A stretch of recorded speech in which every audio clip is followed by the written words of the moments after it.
ప్రాంతీయ పార్టీలకి జాతీయ పార్టీలకు ఒక తేడా ఉంటుంది. ఇప్పుడు కేసీఆర్ ఇంతకుముందు మోడీని కలవడానికో ఢిల్లీకి వెళ్తే కేసీఆర్ ఒక్కడే వెళ్తాడు, వెనకాల మంత్రులు వెళ్తారు, కానీ లోపలికి వెళ్ళేది కానీ కేసీఆర్ ఇది డైరెక్ట్ ముఖ్యమంత్రి వెళ్ళినట్టు. జగన్మోహన్ రెడ్డి వెళ్తే జగన్ ఒక్కడే, వెనకాల వీళ్ళు రిసీవ్ చేసుకోవడం కాదు మీటింగ్.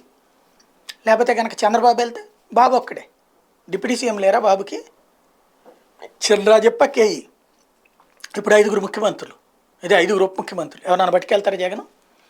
అక్కడ కేసీఆర్ దగ్గర కూడా మహమూద్ అలీ ఉండేవాడు, ఇప్పుడు ఆయన పట్టుకెళ్ళారా? బట్ కాంగ్రెస్ పార్టీ జాతీయ పార్టీ, రాజశేఖర రెడ్డి ముఖ్యమంత్రిగా ఉన్నప్పుడు కూడా కోనేరు రంగారావుని డిప్యూటీ సీఎంగా కూడా పెట్టారు, కానీ ఆయన ఎప్పుడన్నా అంటే పెట్టుకెళ్ళారా? లేదు, కాంగ్రెస్ ప్రధానమంత్రి ఉంది. కానీ ఇప్పుడు రేవంత్ రెడ్డి మాత్రం కాస్త బాధ్యతగా తనతో సమాన ప్రాధాన్యం డిప్యూటీ సీఎం బట్టి విక్రమార్కకు కూడా ఇస్తున్నారు. నరేంద్ర మోడీని కలిసేటువంటి సందర్భంలో రేవంత్ రెడ్డి ప్లస్ బట్టి విక్రమార్క కలిసి వెళ్ళడం బాధ్యతాయుతమైనటువంటి అంశం.